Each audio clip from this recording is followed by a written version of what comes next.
Welcome to the IVM Podcast Network. The OnCourse podcast is an IVM production, and if you like our podcast, do try their new show, The Empowering Series, in which life coach Zarina Poonawala walks you through all the steps of being a better boss and leader at work. All 6 episodes of the Empowering Series are now available, so go find them. You're listening to the OnCourse podcast. Hi everyone, welcome to the OnCourse podcast. So just to give you a little bit of background, OnCourse is a creative and alternate education company that aims to bridge the gap between formal classroom education and real-world skills. But in this regard, we offer a range of programs, and these are short skill-based courses, test prep, application assistant for those who are looking to study abroad. So just to introduce myself, my name is Alisha Mashruwala, and I'm the CEO at OnCourse. I graduated from Harvard University in 2011. Hi guys, my name is Rikhil Parsram. I'll be your co-host for the evening, and I'm a graduate from Northwestern University. And today in the studio, we're really lucky to have Rikhil with us, who's a senior associate at OnCourse, and he's also a graduate of Bentley University. Hi Rikhil. Hi guys. Great. So I think today we want to get an idea of, just the US undergraduate admissions and, what it takes to get into a good college abroad, what colleges are looking at. So Rikhil, can you give us a little bit of insight into what colleges are looking at when you're applying for an undergrad degree in the US? Yeah, sure. I mean, when you're looking at an undergrad application to the US, I think the key word I'm going to use here is holistic. So it's never really black or white. Every college is going to look at a bunch of criteria. What I've been telling kids now ever since I've been working with them is the most important thing is that you want to have your grades in place, right? Because no matter which college you're going to apply to, in the US, that is, they're going to look at all your grades from the 9th grade on till the 12th grade. Right, and that's pretty holistic. I know a lot of colleges in India and even a lot of colleges in the UK and other countries tend to look at just your board exams or your final grades, but it's not like that with the US, which is something important to know. It is pretty holistic, and they're tracking your performance for 4 years, right? So that, I would say, is right now the most important criteria. So that being said, if someone decides, they want to apply to the US maybe in late 10th grade and haven't done as well in grade 9, does that cause like a big red mark on the application? I mean, it never helps if you've got bad grade in any of your transcripts from the 9th onwards. But let's say you didn't have the greatest year in the 9th and then you did slightly better in the 10th. At that point, the best thing to do is keep improving. So the colleges will give you a little bit of the benefit of the doubt over there if you can show them an upward curve. So if you started out at a 60%, you can move up to a 70, show them that you've eventually moved up to an 80. And they'll give you credit for that because your most recent grade will be your best grade in that case. That's really interesting because, most Indian parents always feel like the board marks are like the most important thing. So how much do the board marks really matter for US colleges? So that's a good question, actually. I would say the board marks are the least important. One, if you look at your 12th grade board exam, that actually happens after you've been admitted into college in the US. So, even though you want to do well there just so you have a good record, it actually has no bearing on your admission to college in the US.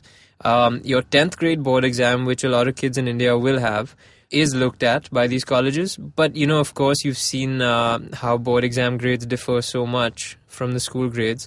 Those 9th through 12th grades in school are the most important. So I guess they're making sure that every term, every semester that you do is pretty much equally important in the grand scheme of things. Yeah, it is. And, in that sense, it's very fair because, you can have a kid who just peaks at the last minute, who's never done well in the last 3 years. And then you've got a kid who's been consistent over 4 years.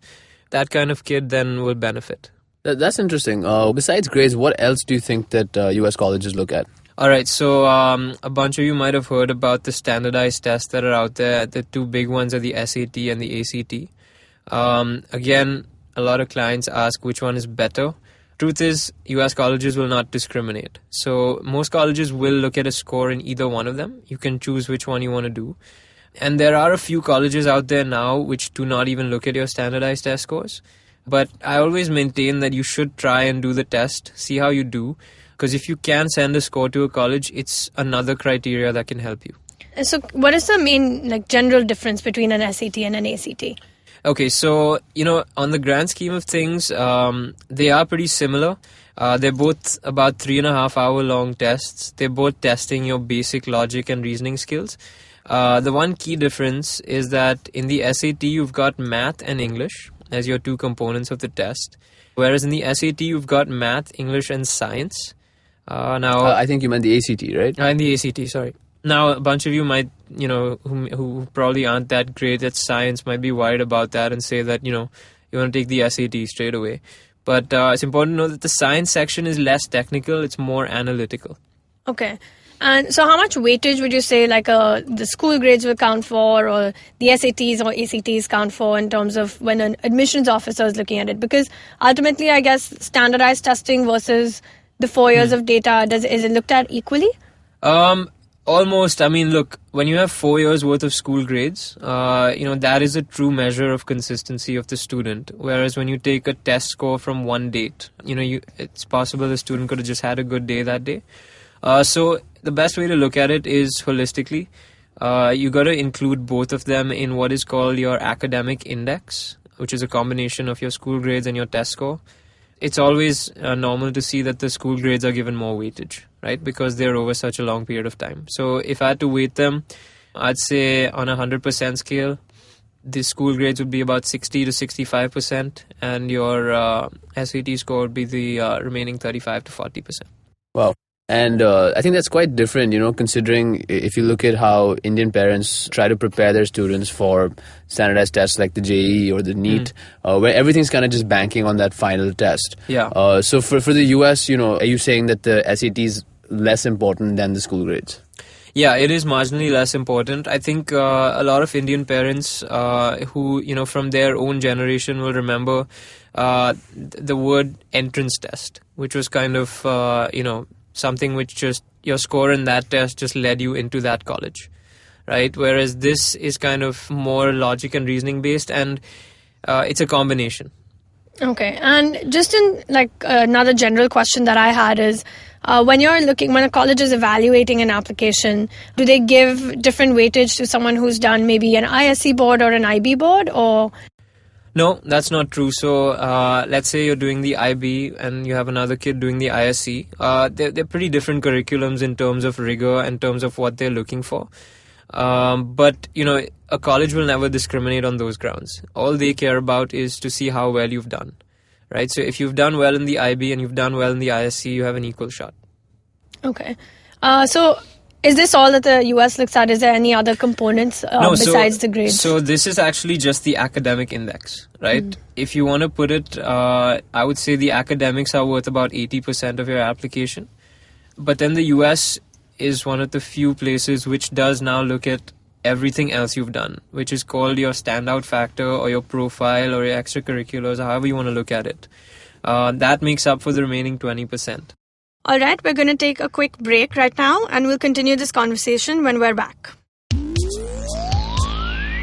Who's ahead in the league and what's cooking off the pitch? We at TFG bring all that you need to know about Indian football. Discussions, debate, banter, in-depth analysis with a touch of fun and fandom. This is the TFG Indian Football Podcast, and we're a daily show. So check us out on YouTube and various other podcasting apps like iTunes, Audioboom, SoundCloud, etc. Hi everyone, welcome back to the OnCourse podcast. So Akhil, can you shed some light on the standout factor that Rikhil was talking about? Yeah, I think this is one of the most misunderstood, concepts of the whole application process. So, at OnCourse, one of the things which we always tell parents is it's not really the quantity of extracurriculars that your student sort of undertakes, but it's really the quality of what they do, right? So instead of doing 100 different activities, it's important to do a few activities and do it really, really well and consistently over a period of time. And of course, this has to make sure that this doesn't happen at the cost of grades, because at the end of it, a college will only reach the SOF stage once you pass the academic index stage. So no matter how good your extracurriculars may be, it'll never compensate for grades or SAT scores, right? So if someone is in a conflict where they have poor grades and great extracurriculars, our advice is always cut your extracurriculars a bit, focus on the grades. Once your grades are in order, you can always expand on your extracurriculars. In terms of what type, so let's assume you're a student who now has amazing grades and you're wondering, okay, what else should I do to get in, right? Because that's most of the problem. The problem is now in such competitive universities, everyone has the grades. Everyone has the SAT scores. So then you're just in a ballpark, right? And that to stand out in that ballpark is kind of where the extracurriculars come in. And so for us, there's really three types of activities that genuinely do stand out. there's passion-based activities, there's community service-based activities, and there's career-based activities. And I'll go in a little bit into each of them, right? So passion-based activities are activities which you've been doing over a long period of time. I mean, we get kids who are dancers, who are artists, who are, those really good at karate, those really good at, different things which they've been just pursuing since a really, really young age. That's number one. And that's something you can't really build. It's something you either have or don't have, right? The second thing is something you can build, which is your community service. Now, when we think of community service, the first thing that comes to people's mind is, okay, let me just go to the closest NGO and just, volunteer for a few hours and that's it. That's not what they're looking for. What they're looking for is, did you genuinely make a difference to society? Right? Now, that society can be your community as a whole. It doesn't have to be just underprivileged. But it's got to be some kind of service. And that's kind of what community service stands for, right? So what we kind of push kids to do is think of initiatives themselves, ways to actually solve community-based problems. And there are a lot of examples of that. But I think one which just totally comes to my mind right now is of this kid last year who took on a really, really cool initiative to solve the problem of, used drugs. So if you kind of think of your medicine cabinet at home and you think of, the medicines that are about to expire, right? About 20 to 30% of such medicines just get thrown away into the bin. But what this kid did was he started collecting medicines that are about to expire, just over-the-counter medicines, not antibiotics, earmarking the date of expiry, and started donating them into slums and, areas where they couldn't even afford these medicines. And that's really making a genuine difference. He started his own initiative. It was he may not have worked with the biggest NGOs, but I think the impact that he created was far greater than anyone else. And finally, the third type of activity is your career-based activity, which is more encouraged for older students in grade 11 or 12, where they figure out what they want to study and, they decide to do, either a research paper or an internship or something connected to that field. Right, Rikhil? Do you have anything to add to that? Yeah, I think, when it comes to community service, the only thing I'd want to add is it should come organically. Because everyone's heard of the term community service and they think that, it's just got to be there on their resume, which really doesn't count. Right? It's got to be your own initiative, or even if you're working with an organization, it's got to be something that you care about. But when you look at the standouts as a whole, when you look at your non-academic profile, so to speak, as a whole, another important thing is your recommendation letters from your teachers. That again is an unbiased external opinion. So colleges love to see that. And that goes into your 20% as well. And I know a lot of parents come in asking, where do the essays go? Well, the essays go in here as well. So for the US, a lot of colleges are on this portal called the Common App, which is just a page where you can submit your application to multiple colleges. And they have one personal essay. So that's where a student really gets to show who they are, what kind of identity they have, maybe talk about maybe their most important life story till that point. And then, each college will have their own supplement essays, which is, usually why do you want to come to this college? What do you want to study at this college? Why do you want to study? What do you want to study? And so on. So, all that would come into the non-academic profile. Yeah, and I think just kind of building on that as well, if you're doing so many activities, those kind of get reflected in the recommendation letters. They get reflected through your essays as well. US colleges definitely don't want to see certificates or, recommendation letters from external organizations. Yeah. They prefer sort of seeing the substantial work that you're doing. They're all about the show, right? So they want you to show what you've done rather than just tell them through a rec letter or a resume that you might have. So Alicia, can you tell us, how does a person who's done a community service initiative, how does a person who dances, how do they really show the colleges what they've done? So a couple of interesting and creative, unique ways that you can show colleges the work that you're doing. One is like, say, if you're a dancer and you've been doing, say, Bharatnatyam or whether it's jazz or any form of dance for a long period of time, you can actually put up a lot of videos on your dance performances and shows on YouTube or any channel like that, and you can share the link with the colleges. So the colleges not only see through your resume what you've done, but they also see your skill in that particular field. So YouTube is a great means for kids who are interested in music. SoundCloud accounts, that's always helpful. That's beneficial for them as well. And now there's a new page called Zimi, which is essentially a website that was created for college admissions. So a lot of kids have the opportunity to put up pictures, videos, write-ups, anything that they want to on their Zimi page, and they can actually link that to the colleges that they're applying to. So again, it's more about the fact that the colleges want to see the work. Again, now because everything is an e-version electronic, they'd rather you don't send in hard copy couriers of things. They'd rather you send in like a link or a PDF file or something that's easily openable. That's interesting. The essays, I think we always see people freaking out about essays, And, so, Rikhil, how important do you think these essays really are? And what do colleges really want to take out of these essays? I think that's another good question. If you look at what we've just spoken about, regarding what US colleges look at in your application, you're basically telling them what you can do. So you're showing them 4 years worth of school grades, to show them, oh, well, this is what I've done in school. You're showing them a test score to say, well, this is what I've done in the SAT or the ACT. You're showing them initiatives like a community initiative, like a career initiative to say, well, this is what I can do outside of school. I think the essays are important because instead of showing them what you can do, they show them who you are. So that's kind of the more personal side of the application, in my opinion, which is important, because very often, and this is how I will look at it, very often you see two similar applications, grades-wise, test score-wise, and you might actually pick a kid based on, which personality you like better. And I think that comes out best through essays. And I guess it's also a matter of fit, right? Because every college has a different type of student that they're looking for, or that, they generally see. Yep. And I guess that comes out through the essays as well. Yeah. So you were talking about the common application and the additional essays. So what are some interesting, cool essay topics that you've seen through different colleges over the past few years? I've seen a lot of interesting ones. I've seen a lot of black and white topics. A lot of colleges year after year will just have a why essay, which is more of a research-based essay on why each student particularly thinks they would be a good fit there and why they want to go there. I've seen some completely crazy topics like the University of Richmond essay, which is basically tell us about spiders. You can do a little bit of research and you find out that the spider is the Richmond mascot, which is why it's relevant. But that's a pretty crazy topic because you can literally write anything. What about that University of Chicago topic?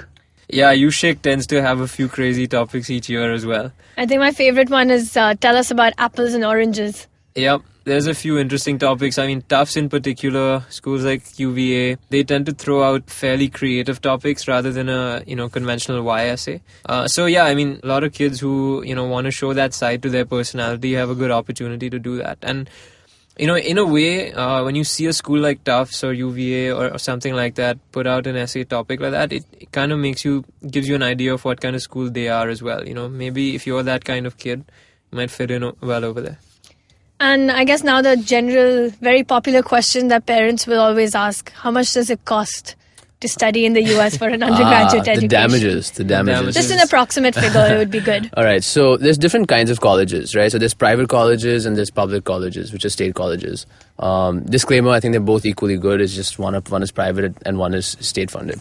Private colleges will typically cost you between $60,000 to $70,000 a year. Over a 4-year period. And state colleges can range from as low as $35,000 to $40,000 to as high as $55,000 to $60,000. So this is dependent on the college and the location. And I guess that includes housing and the tuition bit of it. Yeah, that includes everything. Of course, it doesn't include personal expenses. So as you can see, it is fairly, expensive as an education. But there are scholarship opportunities. There is financial aid opportunities, which we will speak about in another show. But I think at this point, this is where the cost lies. Great. Thank you so much, Rikhil, for joining us in the studio guys. today. It's great being So here. I think the one important thing that parents and kids and everyone has learned is that the US application is more holistic and they need to focus on grades and also kind of building on extracurricular activities. So Rikhil, any parting words for younger parents or younger students who are planning ahead for their kids? Yeah, I think the best advice is do well in school. Make sure you're learning well, make sure you're doing well and you're getting good grades, and take it seriously. You're investing in 4 good years of your life, probably the 4 best years of your life. So, you don't want to be disappointed after your high school is over thinking you haven't gone to the place you should have gone to. So I think, just do well in school and, it should be fine. Great. So for any more information that you guys might want or for trends, you can log on to our website, www.oncourseglobal.com. You could also follow us on Facebook and Instagram. Our Instagram handle is OnCourseVantage. And if you have any further questions, you can write to us at info@oncourseglobal.com. Thanks, guys. See you next week. Thank you. See you. Thanks.